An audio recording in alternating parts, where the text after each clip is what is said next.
இஞ்சி பூண்டு பேஸ்ட் சொல்லாமலே போட்டணும். சதைச்சி வச்ச இஞ்சி பூண்டு பேஸ்ட் ஏற்கனவே கொஞ்சம் போட்டேன், இருந்தாலும் கொஞ்சம் கூட.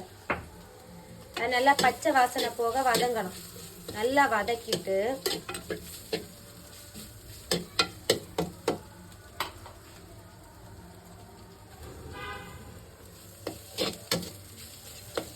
இனிமேல் தக்காளியை தட்டிடுவோம். நல்லா வதங்கட்டும். வதங்கினதுக்கு அப்புறமா இறச்சியை தட்டலாம். லைட்டா வதங்குறது கொஞ்சம் உப்பு போட்டுக்கிடும்.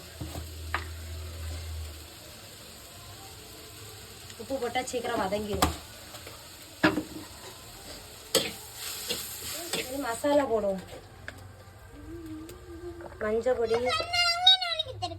மிளகாய் பொடி, மல்லிப்பொடி.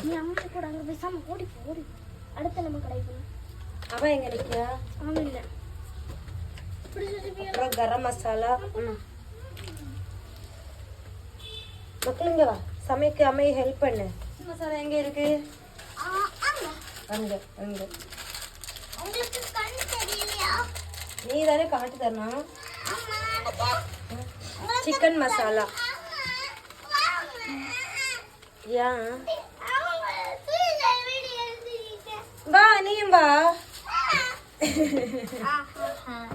தீ அணைஞ்சு போச்சு. எங்க வீடியோ எடுக்கே?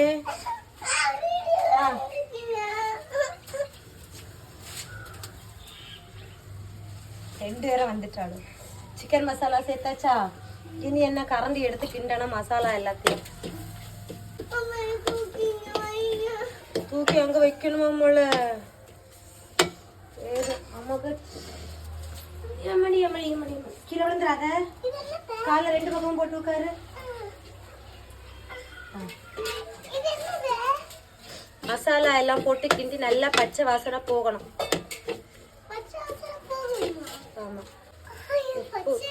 உப்பு என் கை கணக்குக்கு போட்டாதான் எனக்கு தெரியுது. கரண்டி கணக்குக்கு போட்டா கொஞ்சம் கூட இல்லைன்னா குறைய போட்டு விட்டுறேன். கை கணக்குன்னா கரெக்டா போட்டுருவேன். எல்லாம் போட்டு வதக்கி நல்லா கிண்டியாச்சா? இறைச்சிய தட்டணும். கழுவி எடுத்து வச்சிருக்கிற இறைச்சி இல்ல அப்படியே போடுங்க.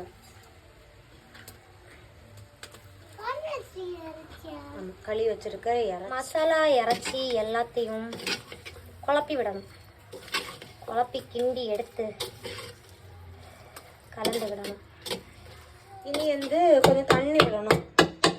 எல்லாம் அந்தந்த நேரம் தான் ஓடும். தண்ணி எடுத்துட்டு வரணும். தண்ணி